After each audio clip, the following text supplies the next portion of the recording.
Coast guards की तरफ से रिलीज होने वाली इस वीडियो में एक नार्को सबमरीन को इंटरसेप्ट करते दिखाया गया है।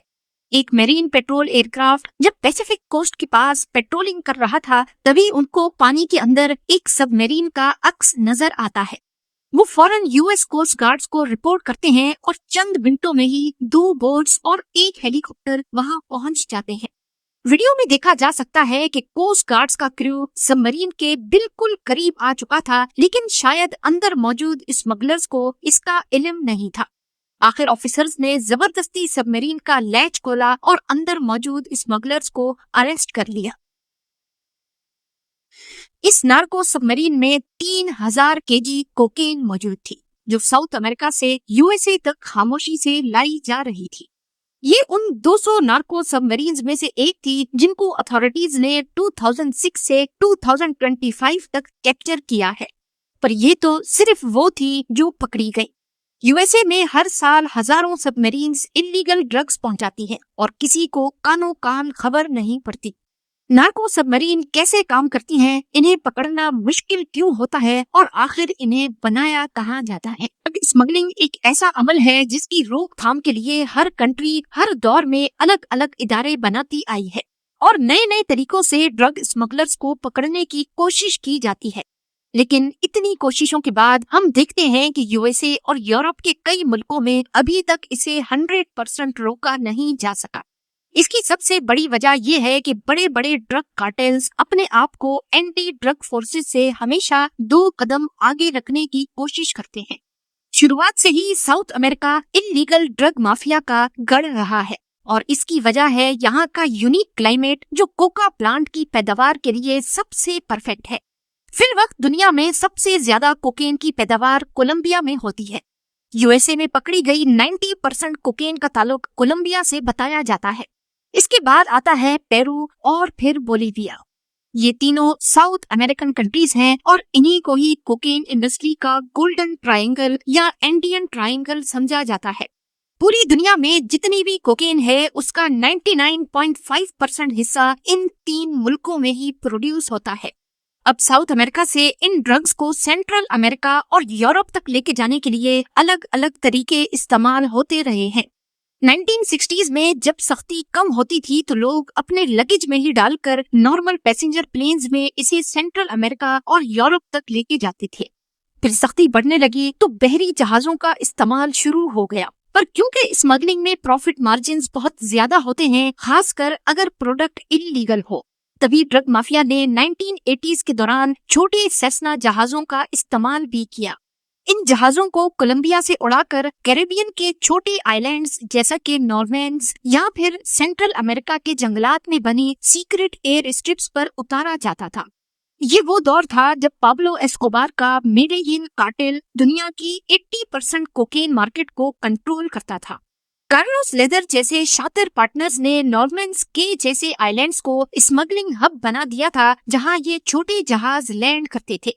पर आहिस्ता आहिस्ता रेडार सिस्टम्स के बेहतर हो जाने की वजह से लॉ इन्फोर्समेंट अथॉरिटीज ने इन छोटे जहाजों को भी पकड़ना शुरू कर दिया। फिर कार्टेल्स ने इस्तेमाल शुरू किया स्पीड बोट्स का। ये आम स्पीड बोट्स नहीं बल्कि स्पेशली मॉडिफाइड इंजन के साथ बनाई जाती थी। ड्रग से भरी इन बोट्स को भगाकर कैरेबियन आइलैंड्स तक पहुंचाया जाता था। जब तक कोस्ट गार्ड्स की नजर उन पर पड़ती, ये बोट्स अपना काम करके वापस चली जाती थी। पर कैरेबियन और पैसिफिक कोस्ट पर यूएसए और उसके अलाइज ने समंदरी पेट्रोलिंग बढ़ा दी और एडवांस्ड रेडार सिस्टम लगा दिए, जिससे इन मॉडिफाइड स्पीड बोट्स को भी ट्रैक करना आसान हो गया। 1990s तक बड़े बड़े ड्रग लॉर्ड्स का यूएसए तक हवाई और समंदरी रास्ता बंद हो चुका था और इसी दबाव ने इंजीनियरिंग इनोवेशन को जन्म दिया। उस वक्त उनको जरूरत पेश आई एक ऐसी टेक्नोलॉजी की जो रेडार्स को भी धोखा दे सके, मेरीन पेट्रोल्स की नजर से भी ओझल हो सके और सबसे बढ़कर उसमें ज्यादा से ज्यादा ड्रग्स भी ट्रांसपोर्ट की जा सके। कार्टेल्स ने इंजीनियरिंग का इस्तेमाल करते हुए अब सबमरीन्स बनाने का फैसला किया। ऐसी सबमरीन्स जो बनी थी फाइबर ग्लास की, जिसकी वजह से रेडार उनके सिग्नेचर को फिल्टर कर देता है। जहां बोट्स में लिमिटेड कैपेसिटी होती थी, वहीं इन सबमरीन्स में 5 से 10 टन तक ड्रग्स ट्रांसपोर्ट की जाती थी। ये सबमरीन, जिनको नार्को सबमरीन कहा जाता है, इतनी कामयाब हुई कि कई सालों तक एंटी नारकोटिक्स पुलिस को पता ही नहीं चला कि सेंट्रल अमेरिका में ड्रग्स किस रास्ते से लाई जा रही है। 1990 से शुरू होने वाले इस ट्रेंड का भांडा तब फूटा जब करीब 16 सालों के बाद 2006 में पहली नार्को सबमरीन पकड़ी गई। कोस्टा रिका के पैसिफिक कोस्ट से करीब 160 किलोमीटर दूर यूएस कोस्ट गार्ड्स का अमला हवाई पेट्रोलिंग पे निकला हुआ था, तभी उनको प्लास्टिक के 3 पाइप्स पानी से निकले हुए दिखाई दिए। ये 50 फुट लंबी लकड़ी और फाइबर ग्लास से बनी नार्को सबमरीन थी। यूएस कोस्ट गार्ड्स का कहना था कि उन्होंने इसके बारे में सुन तो रखा था, लेकिन देखा पहली मर्तबा है। पर ड्रग माफिया के इंजीनियर्स इन सबमरीन्स को बनाते कहां पर हैं? इनके अंदर क्या क्या फैसिलिटीज होती हैं, ये कितना डिस्टेंस ट्रेवल कर सकती हैं, और आखिर इतनी महंगी सबमरीन को स्मगलर्स खुद समंदर में क्यों डुबो देते हैं? आपको यहाँ बताते चलें कि 2006 से लेकर अभी तक टोटल 200 सबमरीन्स पकड़ी जा चुकी हैं, लेकिन अथॉरिटीज का मानना है कि इससे कई गुना ज्यादा अभी तक अनडिटेक्टेड रही है। नार्को सबमरीन्स की टोटल 4 किस्म मौजूद है। पहली है लो प्रोफाइल वेसल, जिसे LPVV कहा जाता है। ये असल में पूरी तरह पानी के अंदर सबमर्ज्ड नहीं होती, बल्कि इसका ज्यादातर हिस्सा पानी के नीचे रहता है और छोटा सा टॉप पानी के ऊपर। ये लगभग 14 मीटर लंबी होती है और इसका रंग समंदर से मिलता जुलता होता है, जो इसे एंटी डिटेक्शन भी बनाता है। कैपेसिटी की बात की जाए तो इसमें 7.7 टन कोकेन ट्रांसपोर्ट की जा सकती है। अथॉरिटीज का कहना है कि ये अक्सर साउथ अमेरिका से सेंट्रल अमेरिका के छोटे रूट पर ही चलती है। दूसरी नार्को सबमरीन है ट्रांस अटलांटिक सेमी सब। ये पहले LPV मॉडल जैसी ही होती है, लेकिन ज्यादा मॉडर्न और काफी बड़ी, लगभग 20 मीटर से भी ज्यादा लंबी। इसमें 3 कंपार्टमेंट्स होते हैं, एक इंजन के लिए, एक क्रू और एक कार्गो के लिए। इसमें टोटल 20,000 लीटर्स तक फ्यूल कैपेसिटी होती है, जिसकी वजह से ये लंबे समंदरी सफर जैसा कि ब्राजील से यूरोप तक भी आसानी से ट्रेवल कर सकती है। इन सबमरीन्स में GPS नहीं होता, बल्कि अंदर बैठे स्मगलर्स कंपास की मदद से डायरेक्शन बदलते हैं। तीसरी है स्नॉर्केल सब। ये मॉडल असल सबमरीन से मिलता जुलता है, जो पूरी तरह पानी में डूब सकती है। 24 मीटर लंबी और फाइबर ग्लास की बॉडी। जब ये एक्शन में होती है तो सिर्फ एक स्नॉर्केल पाइप पानी के सरफेस से ऊपर रहता है, जिससे डीजल इंजन के लिए हवा और क्रू के लिए ऑक्सीजन मिलता है। इसमें बैलेस्ट टैंक्स होते हैं जो खतरा महसूस होने पर इसे और गहराई में ले जाते हैं। आज तक ऐसी कोई भी सबमरीन समंदर में पकड़ी नहीं गई। और फोर्थ है सबसे शातिर इलेक्ट्रॉनिक सबमरीन। ये नार्को सबमरीन की सबसे एडवांस और नए दौर की किस्म है। 12 मीटर लंबी फाइबर ग्लास की बॉडी और अंदर कोई क्रू नहीं। इसमें डीजल इंजन भी नहीं होता, बल्कि बैटरीज का इस्तेमाल सिर्फ 2 इलेक्ट्रिक मोटर्स को पावर देता है। इलेक्ट्रिक होने की वजह से ये बेहद खामोश होती है और सोनार स्कैनर्स भी इसे डिटेक्ट नहीं कर सकते। इसकी रेंज सिर्फ 60 किलोमीटर होती है, इसीलिए इसे बड़ी शिप से रस्सी बांधकर टो किया जाता है। जब कोस्ट गार्ड्स आते हैं तो इस रस्सी को अनहुक कर दिया जाता है और ये पानी के अंदर जाकर छुप जाती है। अथॉरिटीज का कहना है कि अभी तक ये सबमरीन कभी भी एक्शन में पकड़ी नहीं गई। जंगल में सिर्फ इसके मॉडल्स मिले हैं, जिसकी वजह से इसके बारे में मालूम पड़ सका। इन सबमरीन्स में क्रू के लिए एक छोटा वॉशरूम, वहीं पर सोने की जगह और खाने पीने के लिए एनर्जी बार्स होती हैं। अब जानते हैं कि इतनी एडवांस्ड सबमरीन्स आखिर बनाई कहाँ जाती है। इन सबमरीन्स की कंस्ट्रक्शन ज्यादातर साउथ अमेरिका के घने जंगलात में छुपे हुए शिप यार्ड्स में होती है। ये इतने दूर दराज इलाके हैं कि यहाँ तक पहुँचना इम्पॉसिबल होता है, और घने जंगलात की वजह से इन शिप यार्ड्स को सैटेलाइट, ड्रोन्स या हेलीकॉप्टर की मदद से भी नहीं देखा जा सकता। एक अंदाजे के मुताबिक एक सबमरीन को बनाने में $2 मिलियन तक खर्चा आता है, लेकिन ये कॉस्ट 10 टन कोकेन, जिसकी कीमत $400 मिलियन तक होती है, उसके सामने कोई मायने नहीं रखती। तभी इनको सिर्फ 1 टाइम यूज के लिए ही बनाया जाता है। जैसे ही मिशन कंप्लीट हो गया, इसका वाल्व खोलकर इसे समंदर में डूबने के लिए छोड़ दिया जाता है, ताकि ना कभी ये सबमरीन कोस्ट गार्ड्स को मिले और ना ही इसको बनाने वालों तक पहुंचा जा सके।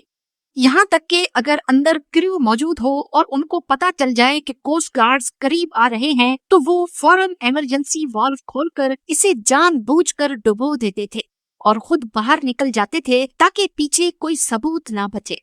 2008 से पहले यूएसए में ये लॉ था कि अगर नार्को सबमरीन डूब रही हो तो कोस्ट गार्ड्स उसके क्रू को सिर्फ डूबने वाला समझकर उन्हें रेस्क्यू करेंगे।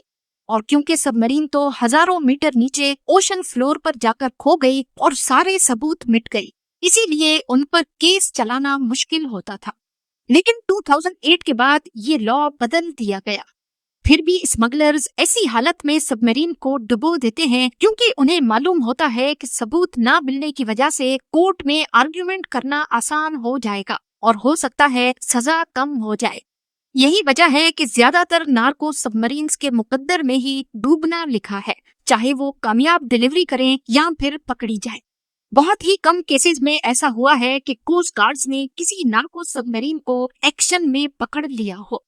पर यहाँ सवाल पैदा होता है कि अथॉरिटीज को नार्को सबमरीन की ये सारी इंफॉर्मेशन कहाँ से मिली जो आप इस वीडियो में देख रहे हैं। 2022 में स्मगलिंग की दुनिया का एक अहम मोहरा ऑस्कर मॉरिनो रिकार्डो पकड़ा गया, जिसे किंग ऑफ नार्को सबमरीन का लक़ब हासिल था। ये स्मगलर नहीं था बल्कि उसका बुनियादी काम इन सबमरीन्स की कंस्ट्रक्शन था। बाद में मालूम पड़ा कि ऑस्कर ने माजी में स्पीड बोट्स के जरिए कोकेन ट्रांसपोर्ट करने का काम भी किया है, लेकिन वक्त के साथ साथ उसने खुद को कार्टेल्स के लिए बेहतरीन और स्टेल्थ वेसल्स बनाने वाले डिजाइनर और इंजीनियर के तौर पर काम किया। ये मेक्सिको और कोलंबिया के बड़े क्रिमिनल ग्रुप्स के लिए वेसल्स बनाता था। ऑस्कर मॉरिनो रिकार्डो आम तौर पर अपने जंगल के सीक्रेट शिपयार्ड में ही रहता था, लेकिन जनवरी 2022 में वो कोलंबिया के शहर मेडेलिन में कोई डील क्रैक करने गया था और वहीं उसे अरेस्ट कर लिया गया। इस मिशन में कोलंबिया की नेशनल पुलिस और आर्मी के साथ साथ यूएस ड्रग इन्फोर्समेंट एडमिनिस्ट्रेशन के एहलकार भी शामिल थे। ऑस्कर जैसे मास्टर बिल्डर्स की गिरफ्तारी लॉ इन्फोर्समेंट के लिए एक बड़ी जीत जरूर है, लेकिन हकीकत में ये सिर्फ आइसबर्ग का किनारा है। हर कामयाब ऑपरेशन के बावजूद एक्सपर्ट्स का मानना है कि हजारों टन कोकेन अभी भी समंदर की सतह के नीचे से सेंट्रल अमेरिका और यूरोप तक पहुंच रही है। जहां पुरानी सबमरीन्स को समंदर की गहराइयों में डुबाकर सबूत मिटा दिया जाता है, वहीं इस वक्त भी कोलंबिया के घने जंगलात में कोई नया जीनियस इलेक्ट्रिक, साउंडलेस और अनमैन्ड ड्रोन सबमरीन्स पर काम कर रहा होगा। बात सिर्फ इतनी है कि जब तक इन ड्रग्स की डिमांड मौजूद है, बड़े बड़े कार्टेल्स का अरबों डॉलर का कारोबार अलग अलग रूप धारता रहेगा। इस बारे में आपका क्या ख्याल है, मुझे कमेंट सेक्शन में जरूर बताइएगा। उम्मीद है ये वीडियो भी आप लोग भरपूर लाइक और शेयर करेंगे। मिलते हैं अगली शानदार वीडियो में।